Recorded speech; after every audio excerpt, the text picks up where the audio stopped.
And this Bolton thing got me out of bed. It's Friday. I'm starting to work on Fox News Saturday night, the show I host tomorrow night, 10 p.m. So far, so good, right? And you're watching the Bolton news. We don't really have particulars yet. But the one thing you keep saying to yourself is, well, could be worse. You could be the CEO of Cracker Barrel. That's true. That is true. I want to read you this really quick, and then we'll get to the Bolton stuff, because we're kind of building the plane as we fly it right now. All we can report for sure is the FBI raided Bolton's home. They raided his home office in Washington. There is a belief that he could have retained classified information that he used to write his book, The Room Where It Happened. Now, if you remember, Bolton worked in the previous Trump cabinet. I believe he was the chief of stash, based on that walrus look he had going on. But after leaving the Trump administration, like everybody else who worked for him, he immediately ran to rival cable news networks and started trashing Trump to get a book deal. That's just how white folks will do you. Well, lo and behold, some of the documents he needed to write that book may be coming back to bite him in the ass like a rabid dog. That being said, he does not have a company that just lost $100 million in value after a divisive logo refresh. This, of course, would be the CEO of Cracker Barrel, who has defiantly pushed back against the critics, saying that they are a vocal minority and that everybody is happy with the rebrand. You are so full of shit. Now, I made this point yesterday. I'm sure I'll make it 100 times today.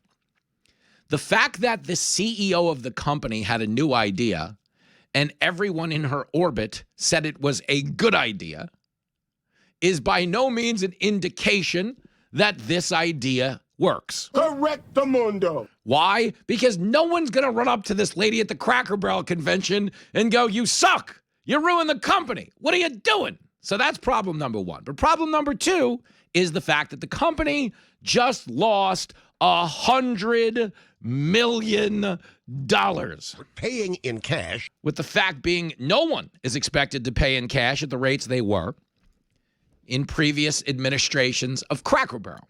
Now, this pains me. I'm going to talk about it with Danny Polishuk. He's a Canadian. He's coming on later. He's a great comedian. He's up in, where is he? Saratoga Springs this weekend. He's at the Comedy Works. But he's stopping by in studio. We're like his bon voyage before he gets on the bus or whatever you do to get up to Saratoga Springs. And I wanted Danny in because Danny is a Canadian. And one of the things that made him fall in love with America was Cracker Barrel.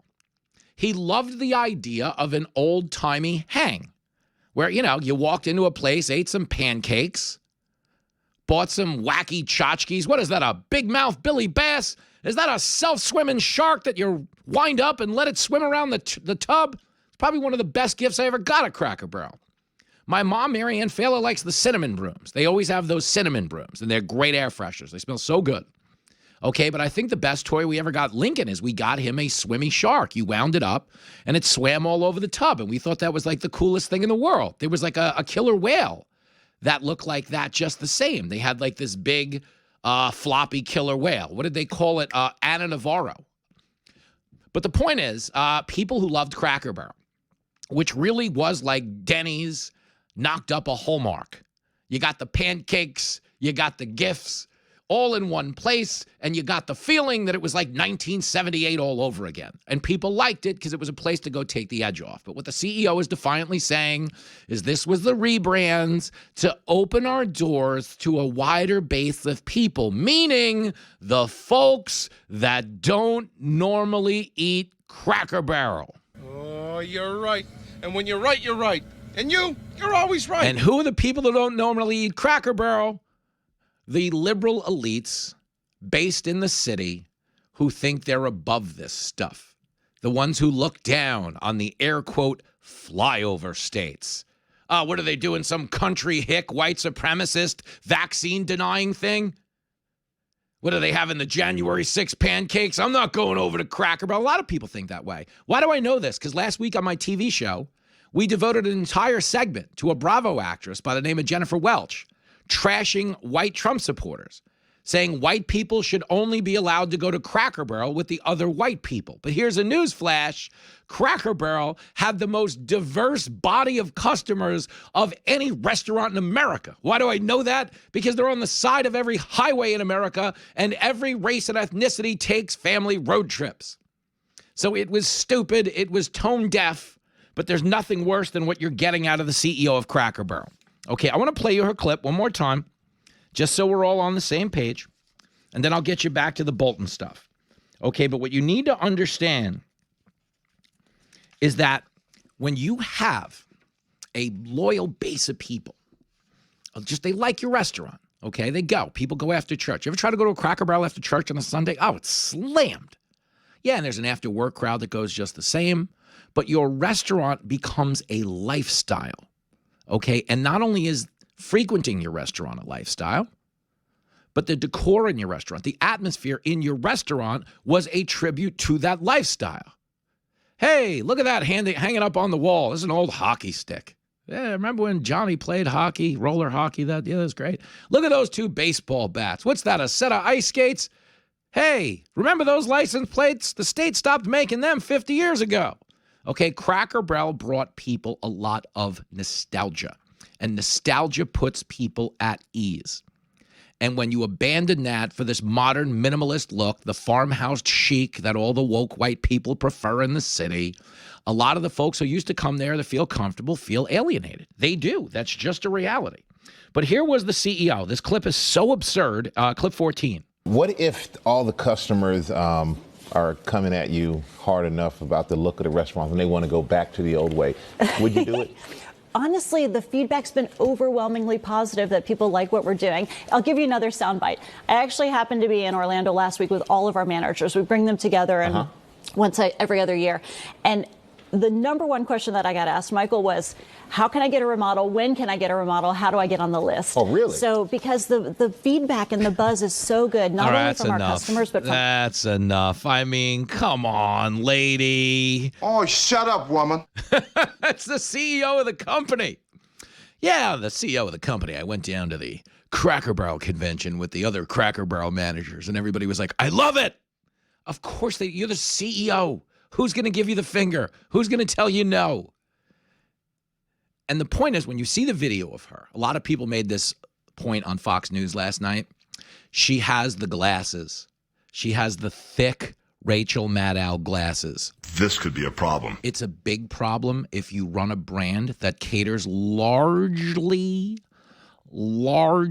to like families and conservatives and people who love the country, because the glasses she's wearing are the official glasses of woke white chicks. Everything woke turns to. Do you remember Alyssa Heinerschneid? She was the Bud Light CEO that decided to take the brand famous for hot women and dirty jokes and replace them with a dude in a dress. That's stupid. Use your common sense. Man, crushed the king of beers. Sent the king of beers to the guillotine. But Alyssa Heinerschneid, what was she wearing? She was wearing those glasses. They all wear those glasses. They're people who are liberal elites who run these marketing firms who look down on the rest of the country. These are the same people that are out in D.C. telling the National Guard to go home. How dare you protect this community? Predominantly black community that has the highest crime rate in the nation. You got a lot of nerve. These people don't know what's good for them. Sure, I see them in the polls saying they're concerned about crime, but what do they know? They're black. That's the attitude that liberal white elite chicks have, that they know better than everybody else in the country.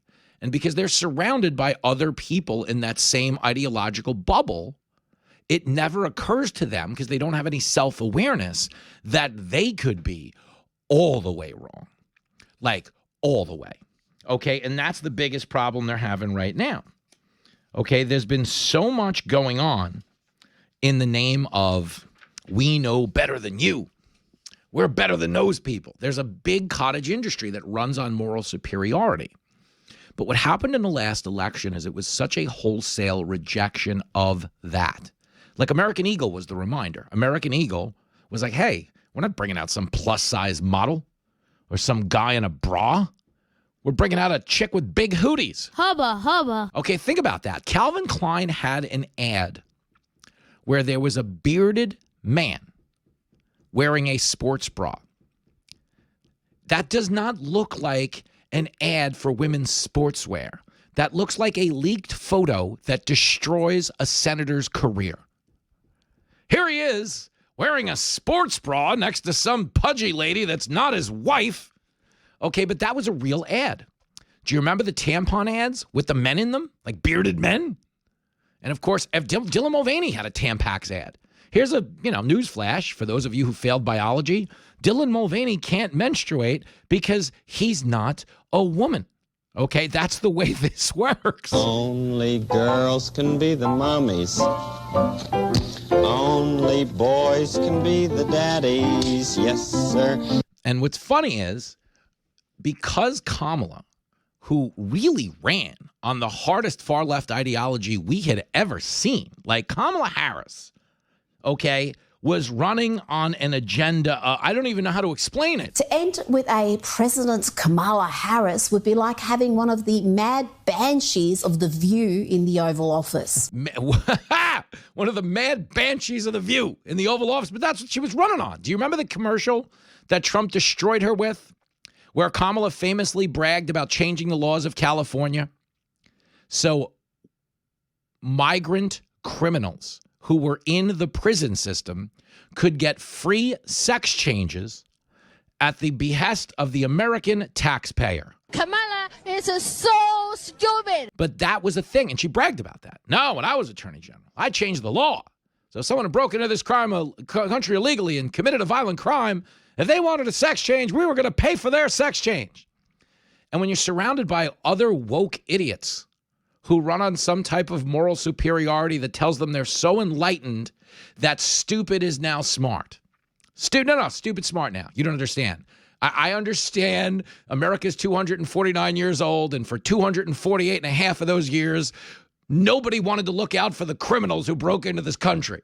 But we're enlightened over here on the Democratic Party, and we know better. It turns out you got to cater to the criminals if you want to have a good society. That's why we're out protesting the National Guard in D.C. That's why we're throwing rocks at ICE agents in L.A. and shooting Roman candles at them. It's because a lot of these women think they know better. And the woman running Cracker Barrel is no different. Watch the ads, okay? She flat out says, Cracker Barrel dismisses critics as vocal minority, while rival restaurant adds to backlash. What is the rival restaurant? In this instance, it is Steak and Shake. Steak and Shake chimed in, which I just thought was the funniest thing in the world. This is what happens when you have a board that does not respect their historical customers or their brand. At Steak and Shake, we go back to basics. Our tallow fries are waiting for you. Oh, yeah, you can also now pay with Bitcoin. And what is Steak and Shake really saying?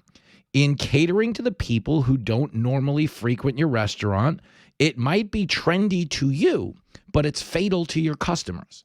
And that's why they find themselves in the moment they do. Liberal white women have been in this ideological game room where everything tells them they know better than you and me.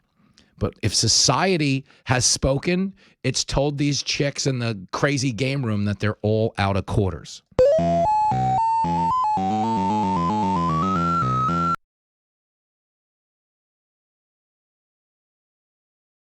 Letitia James. Letitia James getting a very early morning shout out from President Trump on his Truth Social account. Get her out. Get her out of here. So if you follow the Letitia James saga, which I know some of you do, okay, yesterday, an appellate court ruled that Donald Trump will not have to pay the $500 million penalty for the fraud case Letitia James brought against him. One of the main reasons why, this is very interesting, is a dissenting judge wrote the following about Letitia James. And I thought this was a very interesting way to sum it up. So let's get together and make sense of this as a team, okay? So according to the ruling, I mean, this is bananas to me. Here is the official statement. Plainly, Letitia James's ultimate goal was not market hygiene, but political hygiene, ending with the derailment of President Trump's political career and the destruction of his real estate business. The voters have obviously rendered a verdict on his political career.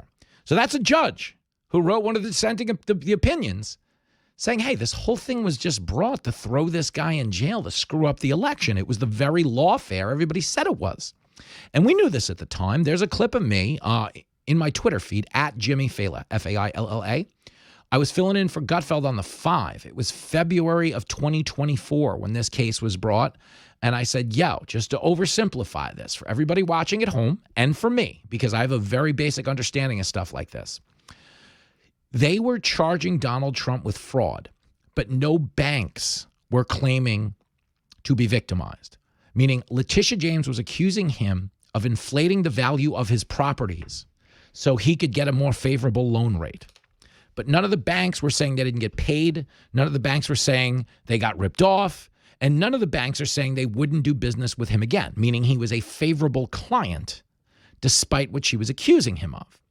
Now, lo and behold, that is the equivalent of charging someone with murder and there's no dead body. Okay, there was no one complaining to the attorney general that Donald Trump did something wrong. No, ma'am. The only thing we had was an attorney general who campaigned on throwing Trump in jail. Here it is, clip 3. I'm running for attorney general because I will never be afraid to challenge this illegitimate president. Tonight we send the message that no one is above the law. I look forward to going into the office of attorney general every day, suing him, defending your rights, and then going home. Wow. So Letitia James, who campaigned on ruining Donald Trump's life, tried to fine him $500 million for mortgage fraud. But lo and behold, Letitia James is getting investigated for mortgage fraud. Said it yesterday, I'll say it every day. If you're a liberal, okay, I'm your teammate. That's who you're listening to. I might be a conservative. You might vote differently than me, but we live in the same country. As the country goes, we go. Think of how much time we spend bashing Gavin Newsom here at Fox News. I love California. I go there a lot with my family. If I have time off, we can go to the West Coast. We absolutely love to go get a convertible, pop the top. We just drive around California. He's a lousy dad, but he's right. I mean, am I going downtown in every city in California right now? The answer would be no. The answer would be no. Okay, but I love driving the highways. You get on the 1, the PCH, you drive the 5. You can drive the 5 from, pretty much the whole state. But that ride from, say, Frisco down to L.A. is inland. It's gorgeous. You're going through, like, Northern California farmland where they're growing avocados and locking up all the underage kids working on the weed farms. We actually saw an ICE raid. I'm not happy about it. But do you remember when Gavin Newsom got on TV and defended California's right to pay slave wages to underage minors on a marijuana farm? That is who Gavin Newsom is. This guy's a serious ass. That being said, his state is a geographical wonder. I love California. So I don't root against states. I don't go out, get on the news and go, California's tanking. This is great. I genuinely feel bad because I want the state to flourish like every other state. But the biggest problem California has, one of the biggest problems New York has, is when your state or your city is so overwhelmingly liberal, you can run for office just by hating Trump. But the problem with that is, you might hate Trump too. And you might go, yeah, she hates Trump. I hate Trump. Let's make her attorney general. But the problem is that attorney general then goes out and blows $50 million prosecuting Donald Trump while all the actual violent criminals don't go to jail. That's the biggest problem we have in New York right now. Do you know the percentage of our tax base that has skipped town because, like California, they are overtaxed and underprotected? And again, when things are going good, you can vote for superficial reasons, but you can't vote for somebody just because they vow to get Trump, especially when, number one, they can't, but number two, doing so has no positive impact on your community. Look at Gavin Newsom. He's doing a tough guy rebrand right now. He's copying all Trump's tweets. Gavin Newsom has lost 300 businesses since he became the governor of California. And he likes to go, it's the 4th biggest economy in the world. That's true. But he didn't make that. He inherited that. And he's only shrank that economy since he's become the governor. He vowed that homelessness was his number one priority, but homelessness has doubled. Do you know the big high-speed rail train that was $100 billion and they don't have a mile of track? I mean, really think of the insanity of that. And with 18,000 homes burnt to the ground after the wildfires, he's yet to rebuild a single one. But he's trying to become the latest in a long line of Democrats to fail upwards. Hey, you can completely suck at your job, but if you time it right, the Democrats will give you a big job. I'm Kamala Harris, and I approve this message. Okay, Letitia James is trying to do the same thing. Alvin Bragg tried to do the same thing. They went after Donald Trump as a way of making a national name for themselves. When you cross the Rubicon and become the first person to prosecute a United States president, you are historic. Maybe not for good reasons, but understand, going into the year Trump was first indicted, America was 247 years old, and we had never indicted a president once in 247 years. By the end of that same year, we had indicted Donald Trump on 91 different counts. What in the wide, wide world of sports is going on here? It is lawfare. That's what was going on. Here is MSNBC. George Grasso is a retired New York City judge. He comes in to comment on the ruling. Again, this is MSNBC. I can play you all the Fox News analysis in the world, all the Jonathan Turley analysis, the Paul Morrow analysis, people saying to you, oh, yeah, this was a garbage witch hunt trial. But a lot of people listening around the country will go, yeah, of course Fox News says that. Mwah! But what you don't understand is when I need to make a point, I don't ever cite Fox News. Okay, I only make these points where there is widespread concurrence. Okay, here is MSNBC telling you flat out that Letitia James never should have done what she did. Clip 5. So the Trump team has a lot to be happy about today. And the New York State Attorney General, not so much. And it didn't help her, by the way, that she campaigned and mentioned essentially going after Trump. You can't do that. I ran for district attorney in Queens County in 2023. In a million years, I would have never said, if I'm elected, this particular person is going to be, I'm going to really scrutinize. You just don't do that. Now, does President Trump do that kind of thing? Yeah, all the time. And now with this particular attorney general. But does it make it right? No. And we got to take a step back and stop doing this in this country. And what he's basically saying to Letitia James is, you suck, you jackass. Straight up. Okay, just an out-and-out idiot who campaigned. She literally posted tweets. This is a verbatim tweet. Roses are red, violets are blue. No one is above the law, especially you. She wrote that to Donald Trump. And guess what? She's probably guilty of the mortgage fraud she was charging him with, and she's being investigated. Adam Schiff has a similar problem. Fonnie Willis has a similar problem. Classic exercise in projection.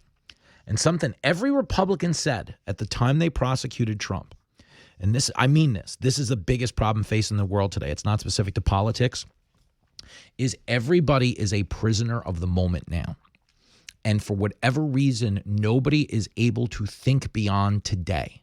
It's a crazy, psychotic thing to me because it took me 25 years to get to where I am in life. Okay, but, I was just running around doing comedy, driving taxis, gambling in casinos, trying to pull my life together. I mean, you know this. I was a mess. My hobbies are fast cars and fast women. Fast cars and fast women. But the problem is I also had a fast pizza guy. I mean, you know how fat I've been my whole life because I just liked food a little too much. I swallowed a lot of aggression along with a lot of pizzas. Pizza. Shout out to John Candy. But the point is, as someone who has had to play the long game his whole life, I'm fascinated by how no one can think beyond the emotion of like right now, like this very moment. Because what happens is the news is so omnipotent in our lives now in a way that's foreign to human beings. Okay, it has only been about, 10 or 12 years, really, that every single person had an iPhone or a smartphone in their pocket. And we went from consuming news, maybe you got a morning newspaper. Okay, maybe you watch the 5 o'clock news, and that was the extent of your news consumption. If you're a cable news watcher, fine, you saw it here and there. But the phone put the news in our pocket 24 hours a day. Every second of your day, you're now exposed to news. And that omnipotence of the news cycle in our lives makes so many people hell-bent on being the most relevant part of a particular day's news cycle that they'll do the one thing, whatever that glass is they've got to break to get them to the top of the headlines. These people are all willing to do now. Okay, and they really don't think about the long-term consequences. But a lot of people said when they started prosecuting Trump, yo, Democrats, this is stupid. It doesn't matter whether Trump is good or bad or anything in between. The reality is if you cross this Rubicon, there's going to come a day when you aren't in power anymore. And if this is the new precedent, then you've just exposed yourself to the same degree of prosecution that you opened the doors up to for Republicans. And one of the main reasons why we warned that was not so much the old F around and find out. It's because anybody who's ever been around the Democratic Party knows how corrupt they all are. Okay, you know about the Bidens being flagged for suspicious activity reports by the Obama White House a few hundred times when Joe Biden was vice president and his son was funneling money through 66 different bank accounts. Hunter's a dirtbag. But we know about it. Okay, you know about the Clinton campaign and how they were making a gazillion dollars until she was out of politics, and then for some reason, nobody wanted to donate anymore. This is not okay. Okay, but every one of these people, Fonnie Willis, who brought this massive prosecution against Trump, just so she basically had money so she could shack up in a Hot Sheets motel with her boy toy. I love it when you talk dirty. Her and Nathan Wade? Yeah. Fonnie Willis, and then got thrown off the case for the same conflicts of interests. Okay, and we warned these people at the time. We're like, hey, man, this is really bad if you do this, because if you're projecting your own sins onto this guy and you're eventually out of power, it's going to come your way. But what did they all say? Oh, shut up. You know, shut up. You know what you're talking about, you idiot Republicans, shielding for that orange Cheeto Jesus. He's a criminal. But the problem is Donald Trump is none of the things the Democrats projected onto him. He was rich before he got into politics. You might not like his personality, but he was rich. He hosted a show on NBC. A lot of his money came from NBC. You know, the people calling him Hitler, the people calling Trump Hitler are paying Trump royalties. Think about that. They're paying Hitler royalties. Do they make it out to Hitler? I wonder. Okay, but the point is, everything they projected onto him again and again and again is the hysteria they manufactured around him. But it wasn't supported by any basis in fact. Letitia James said Mar-a-Lago was worth $18 million. Guys, an outhouse on the property next to Mar-a-Lago would be worth about $50 million. Do you know what houses go for down there in Mar-a-Lago? Just Google it. Google Singer Island right next door. Maybe check out the Breakers, something down there to get a night at a hotel. Because you're talking about the richest stretch of real estate in maybe the world. And she wanted you to believe it was only worth $14 to $18 million. Okay, it was obviously a lie. It was obviously, you know, a shenanigan, a political charade to take out a guy who was not their preferred candidate. And, you know, now Letitia James, lo and behold, what does she have to show for crossing that Rubicon? She is probably going to wind up in a billion-dollar federal prison. But knowing her, she'll say it was only worth $100 million.